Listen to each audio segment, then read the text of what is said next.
한동석은 왜 그토록 숨가쁘게 마광숙에게 달려간 걸까요?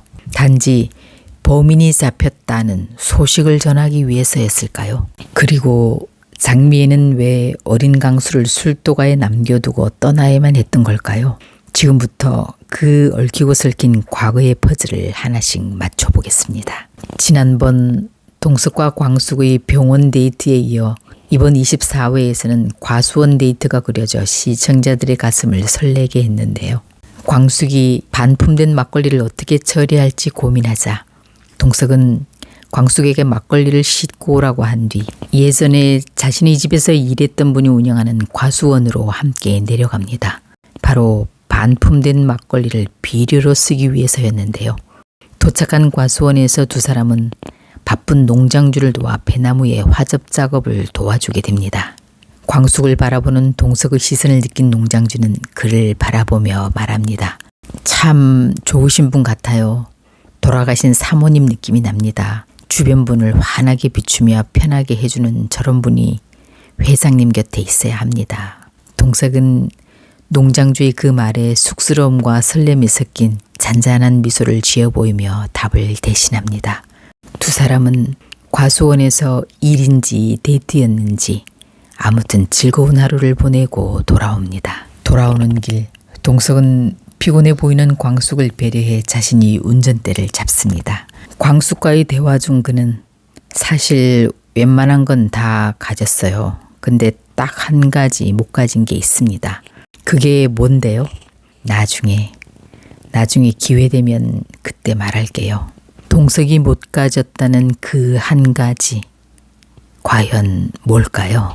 혹시 그가 아껴두고 있는 소원권으로 진심을 전하는 프로포즈의 순간을 준비하고 있는 건 아닐까요? 그의 말 한마디, 미소 하나에 시청자들 역시 마음을 졸이며 궁금증을 품게 됩니다. 집 앞에 도착해서는 광숙에게 손을 흔들어 인사까지 건네고 동석은 한껏 기분이 좋아져 집으로 들어갑니다. 한편 독수리 술도가는 최근 뉴스 보도로 인해 신뢰가 떨어져 대출 연장도 어렵게 되고 상환 압박까지 겪게 되는데요. 그런 상황을 눈치챈 강수와 천수는 말없이 각자 통장을 꺼내 광숙에게 내밉니다. 위기의 상황에 광숙의 마음을 헤아려주는 그들의 따뜻함이 고스란히 전해지는 가슴 뭉클한 장면이었습니다.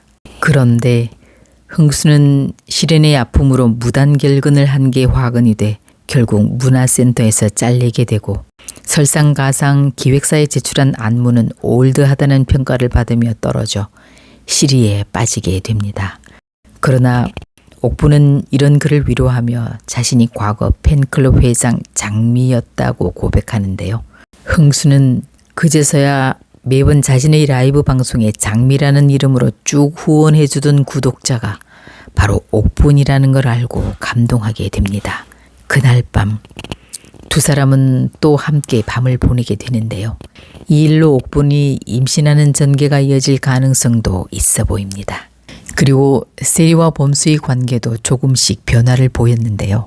세리는 한참을 망설이다 범수를 찾아와 어렵게 사랑을 고백하지만 범수는 이건 선 넘는 거다. 난 교수고 넌 학생이야. 라고 단호하게 거절하고 돌아섭니다. 세리는 범수의 냉정한 말에 아픈 가슴을 쓸어내리며 혼자 카페에 남아 눈물을 흘립니다. 이렇게 단호한 범수의 마음이 어떤 일을 계기로 세리에게 돌아서는지 궁금해지는데요. 어쩜 그 계기는 한이 때문이 아닐까 짐작이 됩니다. 한편 강수가 패션부에 합류하길 거절하자 한봄은 오빠인 한결에게 부탁해 강수를 다시 만나게 되는데요. 그런데 한결이 부탁하자 놀랍게도 이번엔 강수가 하겠다고 대답합니다. 할게요. 이번엔 가도 되겠다는 생각이 들어요. 그 전에는 아무데도 합격한 곳이 없어 갈 곳 없어 간다는 생각이 들어 거절했지만 이제 좋은 회사에도 합격했으니 당당하게 봄이 시제한 받아들일 수 있을 것 같습니다. 한봄은 앞으로 그와 함께 할 기대감에 행복한 미소를 드러냈습니다. 아마 이렇게 강수는 한봄과 함께 에릭스그룹 후계자가 될 듯 보입니다. 한편 술도가 일이 마음이 쓰인 장미애는 고자동을 만나 상세한 이야기를 듣게 되는데요. 그녀는 내막을 들으면서 왠지 자신의 남편인 독고탁이 의심됩니다.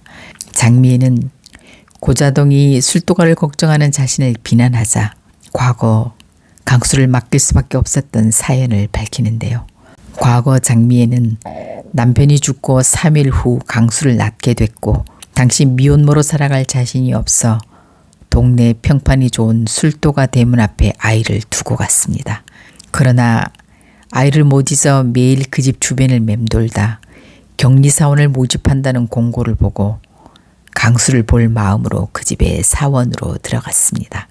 그러다 어떤 사연으로 공금을 들고 독고탁과 도망갔는지 다음에 이어질 그 이야기가 궁금해집니다. 이야기를 마친 장미애가 술도가가 어려울 텐데 하면서 돈 봉투를 내밀지만 고자동은 네 돈은 절대 받지 않는다며 화를 내고 나가버립니다. 그런데 문제의 그 여자가 출국을 미루다 그만 잡혔다는 소식을 들은 독고탁은 소전무에게 혼자 한 일로 하라고 지시하는데요. 이에 소전무의 얼굴이 일그러집니다. 과연 소전무는 끝까지 충성을 바칠까요? 아니면 모든 비밀을 밝혀버릴까요? 한동석은 변호사로부터 범인이 잡혔다는 소식을 듣자마자 바로 마광숙에게 달려갑니다. 이 기쁜 소식을 누구보다 먼저 전하고 싶었기 때문이죠.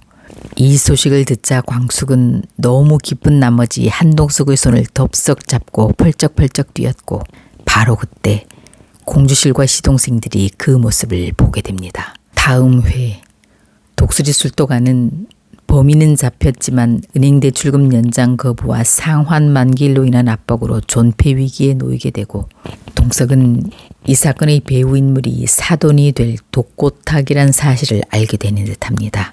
또한 장미애는 딸 세리의 잘못된 사랑을 막기 위해 범수의 연구실을 찾아가는데요. 과연 장미애가 범수에게 어떤 식으로 말하게 될지 앞으로의 전개가 궁금해 주말이 기다려집니다. 광숙과 동석 그리고 술도가 형제들의 삶과 사랑을 응원하신다면 구독, 좋아요 부탁드립니다.